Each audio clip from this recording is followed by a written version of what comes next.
Mas vamos ver os exercícios, porque em geral, a gente pega os exercícios de mecânica, a gente já escreve logo F igual a MA, sai decompondo força e começa a resolver para achar uma aceleração em algum lugar, sem saber muito bem o que está fazendo. A gente sabe que tem que usar a fórmula.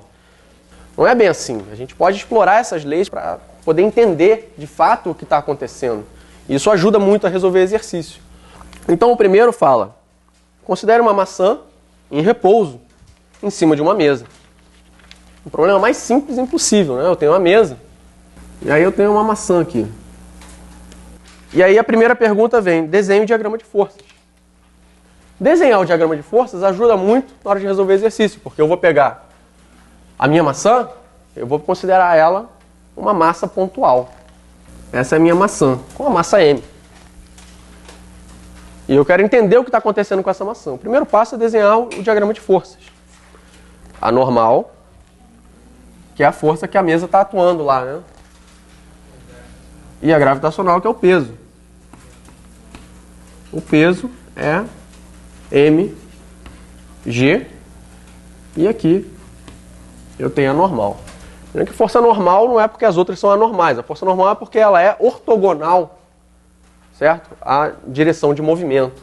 No caso aqui não tem movimento, mas se essa maçã fosse se movimentar, ou ia para um lado ou ia para o outro. Então a normal é ortogonal ou perpendicular à mesa, que estaria aqui. Então isso aí seria a letra A, desenhou o diagrama de forças. A letra B fala, determine a normal. Na letra A, o que a gente fez? A gente basicamente aplicou a lei da inércia. Né? O enunciado fala, considere uma maçã em repouso. Em repouso, primeira lei, a soma das forças tem que dar zero. Isso significa que P mais N, né, lembra, são as forças que estão atuando nessa maçã, são forças externas. O P é o peso, é a força gravitacional.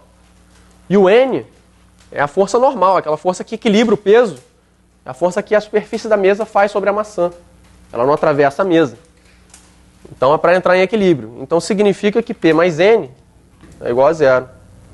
Essa é a primeira lei. A gente não fez nada de F igual a MA. Está aí, primeira lei. Na letra B, seria então basicamente jogar para o outro lado, né? Que ele pede a normal. Eu passo o peso para o outro lado, ele muda o sinal. Então é menos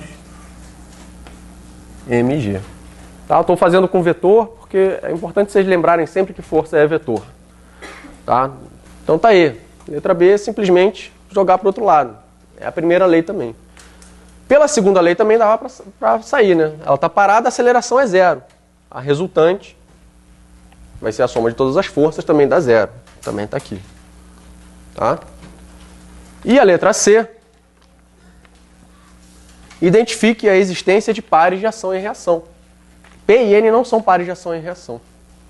P e N atuam na maçã. Além de serem de naturezas diferentes, as duas atuam na mesma partícula.